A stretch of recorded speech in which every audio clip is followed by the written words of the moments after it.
Hi, everyone, and thank you, Ali, for the intro. Great to see you. And thank you, ACAI, for spearheading this incredibly important initiative. My name is Vanessa Lanteigne, and I'm the National Coordinator for the Canadian Voice of Women for Peace. I'm also with a member of the National Board, Yinka Oyelo, who will speak after me on the same topic, the impacts of climate change on women's empowerment and the education of girls. Slide, please. So here we are, and next slide, please. So with my short time, I will talk about the challenges I saw as a Canadian and working in Tanzania at the Children's Dignity Forum, whose main goals are to prevent teenage pregnancy and early and forced child marriage, and female genital cutting and mutilation. And there's a picture of myself and my lovely coworkers. Next slide, please.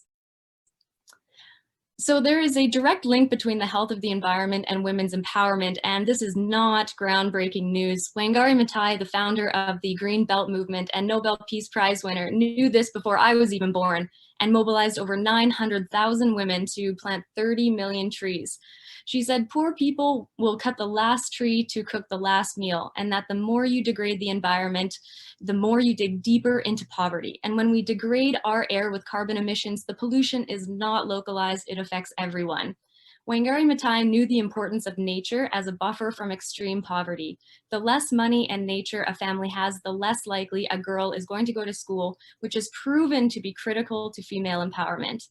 Education has a direct causal link between how many children a woman will have, improves child spacing, and better community health indicators overall. Next slide, please. So at the Children's Dignity Forum, we focused on girls' empowerment in a rural setting. So let's imagine ourselves in Tanzania. In East Africa, around 2/3 of us are employed in agriculture, and around 75% of those farmers are female.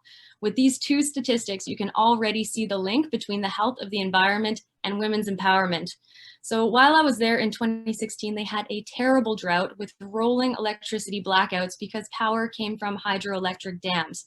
Rain is not only falling less, but it is more unpredictable, which increases the workload on women and girls who are usually responsible for water and will have to walk farther for it to complete household chores like cooking and washing, only adding to their time and energy poverty.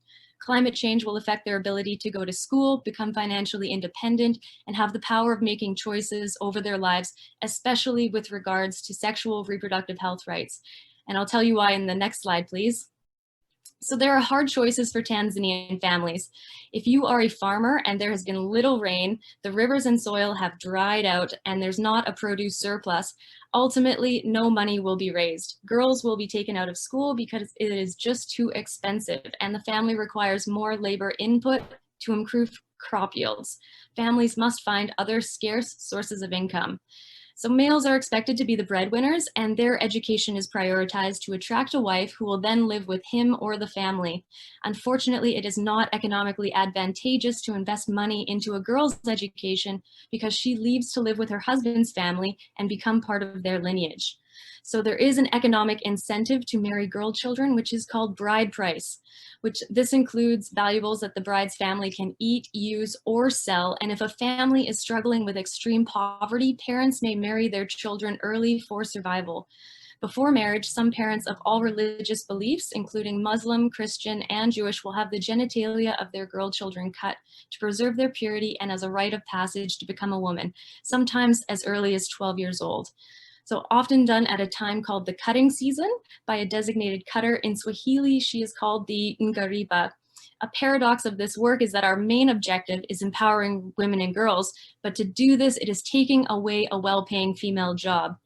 So it is so important for a girl to finish her education, but the perception is that if you are a mother, pregnant, or married, you should not be in school.